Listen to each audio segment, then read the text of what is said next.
Elliott now to kick this one away. This will be taken to the back of the end zone. And no run back here. This will be a touchback, and it comes out to the 25-yard line.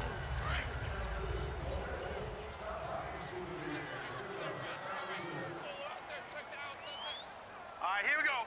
3, 19. And they'll try the ground game here with the running back. And he gets this one just shy of the 40, down at the 39. First play of the drive going for 14 and a first down. Sometimes it's hard to believe, but there are times this game is about patience, isn't it? Has had the game he expected, but that run there, that may get him going. I was just going to say, maybe that gives him a little juice, because you're right, he struggled, especially in that first half. Yeah, and I know the great ones always think to themselves, just hang in there. I'm just one big carry away from busting this open. That's a good start for him. Well, they certainly have been able to get him going and establish the run, so I think it's time to abandon that plan and start chucking it all over the park. And you know who's excited about that? The defensive front. They got to just pin their ears back and get after him now. And his throw's going to be incomplete. Now, meanwhile, here's a second down throw that's knocked away and incomplete. That one doesn't find its target, but all in all, he's been much sharper this week. He was under 50% a week ago, and now he's up over 70%. But you know it's standard for quarterbacks and receivers getting into heavy traffic, and it's intercepted. Picked off at the 36, and his guys are going to take over at the 39-yard line. Oh, man, Brandon, not a real good throw that time. It looked like he tried to put a little too much air under this one, and it turned into a floater. And defensively, this is a dream. He could have fair caught that one. That was way too easy. So from the 39 now, they'll come up on a 1st and 10.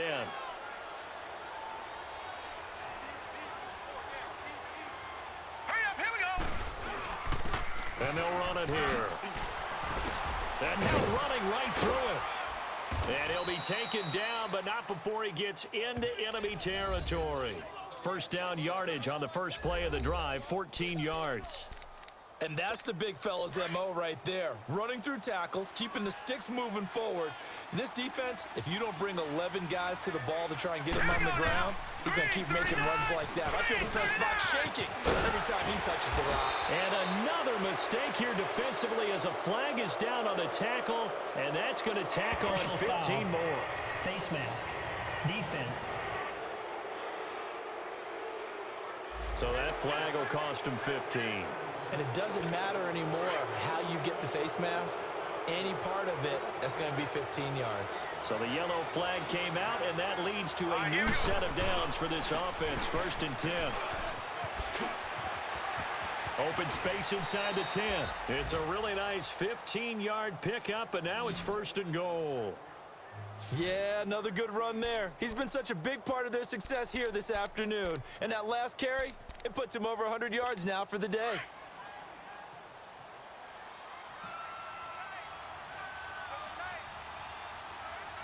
Here we go now. Boo, 90.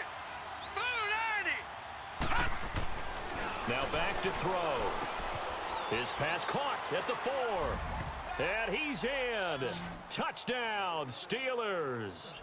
As his guys are in for 6. And the interception by the Steeler D leads to a touchdown. Boy, it's nice to have that big, reliable target you can go to. Each and every time. A lot of people see that position as a fallback. Throw it to them when all else fails. Not at all. This guy can make plays, and that's exactly what he just did. Yeah, play here for a touchdown. Elliott now to kick this one away. That'll be taken in the end zone. And no run back here. This will be a touchback, and it comes out to the 25-yard line. Here again comes the captain of this offense leading his crew back out there now. And he has not really been able to have a lot of comfort back there in the pocket. Pressure's been coming at him a lot, hasn't it? And they've got to figure out how to tamp down that pressure. How do they decrease it? Is it getting rid of the football quicker? You know, shorter drops? Maybe they do something different with their pass blocking and their protection schemes. Maybe you meet them on the line of scrimmage instead of retreating to try and protect your quarterback.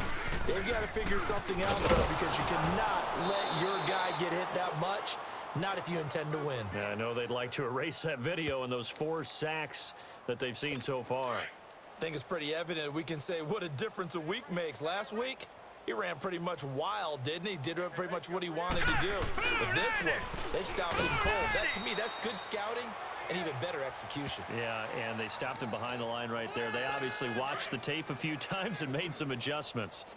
Well, they're hoping that the second half is better for him than the first half. They've got to find a way to get him going. He's a big part of their offense. Back now here on EA Sports. A lot of folks starting to make their way to the parking lot. Their guys trail big here to begin quarter number 4. Now let's go. 3-19. They'll look to throw here. Looking left side, it's complete. He's got it. And he takes us beyond the 35 before going out of bounds. That one goes for 13 yards, and it moves the sticks. Well, they obviously read man coverage their partner, and he got downfield, broke down the defender, made him What do you mean by that, Burke? Yeah, he made him think he was going to run a different route. Probably thought he was going to take it upfield, then he curls back inside for the completion. That throw good for 4. It's second down. 4 yards on that last completion, so that sets up 2nd and 6. All right, here we go. 3-19. Back to throw here. He'll try and set up the screen. It's complete. And he'll be taken down at the 46-yard line. Give him 5 on the screenplay, and that'll set up a 3rd down. You got the big lead defensively. Willing to give him that underneath stuff, right? And this is why you work on your tackling. Tackle them after the catch, inbounds, keep the clock running. Just go ahead and bleed the game out that way. And this is going to be incomplete. Another wayward pass. You know, things started out poorly in this game, and to be frank, they just really haven't gotten much better. And all that does is embolden a secondary. They feel good about what's going on, and they just play better and better. And Pittsburgh getting set to take the field. We find ourselves here in the midst of a one-sided affair. A lot of fill time down the stretch, Mr. Davis. So we could talk about food because that is something that you and I enjoy. We enjoy our time at the table. So maybe the best steakhouses in the city, but in all seriousness, the performances that we've seen this year, we've seen a bunch of great ones, and it's going to be hard to parse who's going to win the MVP. Yeah, it really is. Is it going to be a runner? Is it going to be a thrower? Can a defender finally win it this season? Those are the things that we could probably discuss. And collectively, this is about as dominant of a performance as you could have. And the Cowboys' pressure gets there this time for the sack. Okay, you know my bias is about to come out here. A lot of people think that the offense is just moving in the wrong direction. I'd say they're moving in the right direction because the defense is pushing them back. Former defensive guy. Now, as a quarterback 3rd and long, you really got to rally the troops here, don't you? Yeah, you do in a big way. And what else do you have to look out for? More pressure coming at you because it seems to be working pretty well. And he knocks the ball away, and it falls incomplete. 4th quarter, you've got the big lead. If you're coaching, Charles, you still taking shots like that downfield? I'd be a little more concerned with running some clock and making sure you're taking care of the lead because you keep flinging it around, you throw a couple of picks, you can put yourself in jeopardy. On 4th down, the punt team is on as this is sent away. This is brought in at the 21. It'll be a 48-yard punt. 5 there on the return. And the Cowboys will take over the football with a 1st and 10.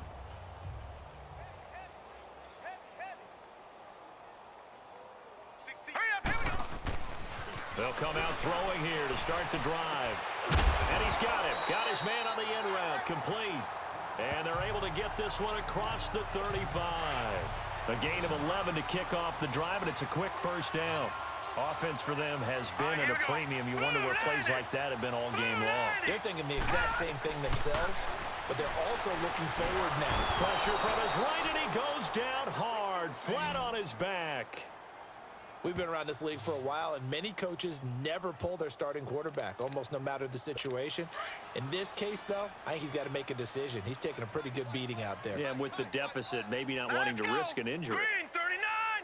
Green 39! They're going to look to throw. Throwing middle, but it's incomplete. Well, touch and timing are critical for those types of throws. He put a lot of zip on that one. Needed just a little bit more finesse trying to get it to his back. The Cowboys on 3rd down. They've struggled to the tune of 2 for 8 so far. This will be 3rd and a mile. Back to throw. Nowhere to go here. He lost the football. Out now comes the Cowboys punter.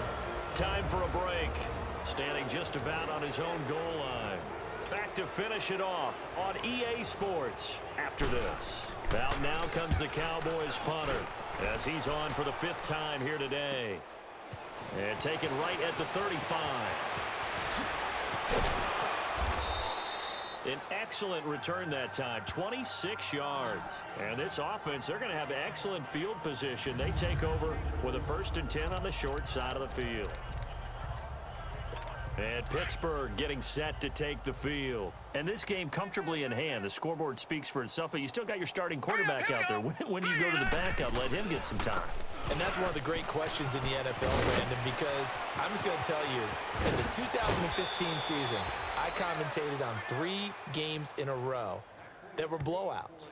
And in none of them did the starting quarterback ever come out of the game for the team that had a big lead. And in each instance, I asked the coaches later on, why didn't you do that? And they all looked at me and said, just don't really do that in the NFL. These guys play, and we just play them all the way through. Now, in certain situations, they will take them out, but for the most part, they're not as worried and concerned about getting them out of the game, and that's always puzzled me a little bit. 5 yards on the catch there, brings up 2nd down. And, partner, I think that was a great example that not all tight ends are created equal because everything was right. Got the completion, but he's not one of the more dynamic guys in the league. So even though he caught it, couldn't turn. And give him another 6. It's caught for a touchdown, and the blowout continues. And for them, this train, it just keeps rolling, doesn't it? Well on their way to yet another victory. Yeah, it's almost a runaway, isn't it? And you just wonder how anyone could stop this. They got full momentum going, full confidence going. But it's not just their own confidence that is leading them.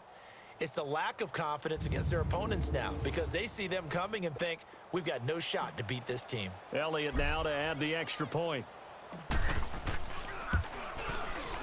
Elliott good with a PAT, and the lead will swell by 1 more.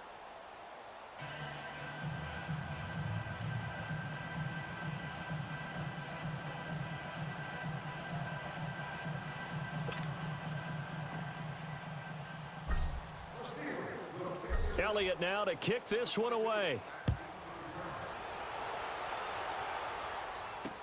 This is taken about 7 yards deep.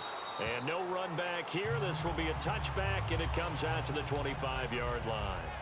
And out now come the Cowboys. They've lost this one. Their offense has struggled. Do they try to put together something here at the end just to take into next week? Yeah, sometimes teams want to do that, and coaches want to. I remember one time I was on a team, and we were losing late in the game like this, and you knew it was lost. It was over, right?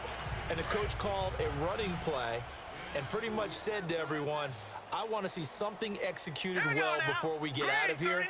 And that was the message to the team. Just something to build. Just something to build on, get it done, and maybe we can look at that and say, we'll get better as we go forward. Throwing the slant pattern here complete.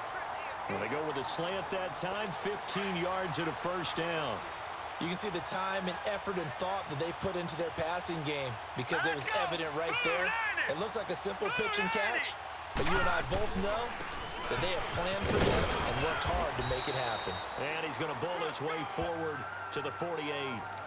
Give him 5 on the carry there, and it'll be 2nd down. I call that play a success. A nice inside run sets up a very manageable 2nd down, a very solid gain on that play. He'll look to throw. And incomplete. He tried to leave it underneath, nearly got picked. They may be lucky to have that one back. 3rd down. Didn't have a receiver open downfield, and as it turned out, couldn't even find his outlet man because of the coverage. It was way too tight, unable to find anyone open. He'll drop the throw. Now he'll dump it underneath to his running back. Complete. Give him 12 yards on that one. It earns him a fresh set of downs. They'll look to throw here on 1st down. And a big loss here as he's taken down. And we will get a timeout with 2 ticks left.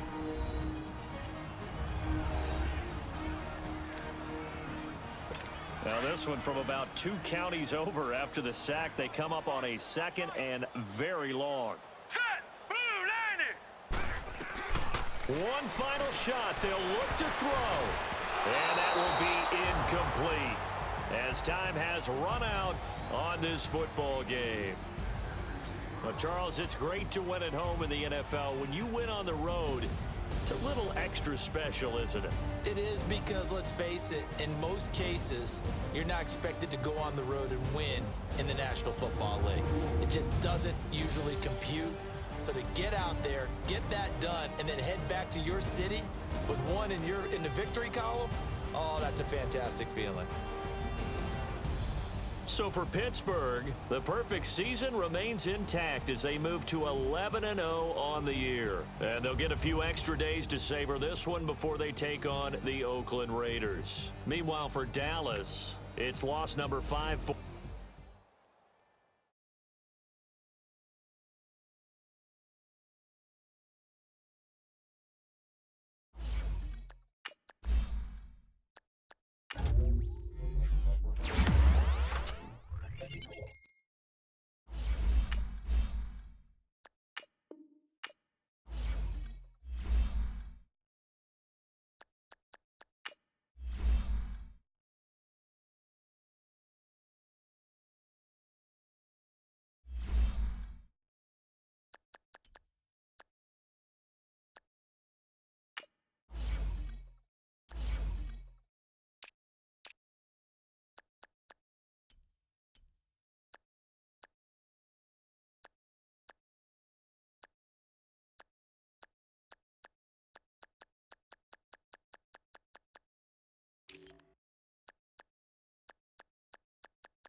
Edaug-Ethanb is very, very good.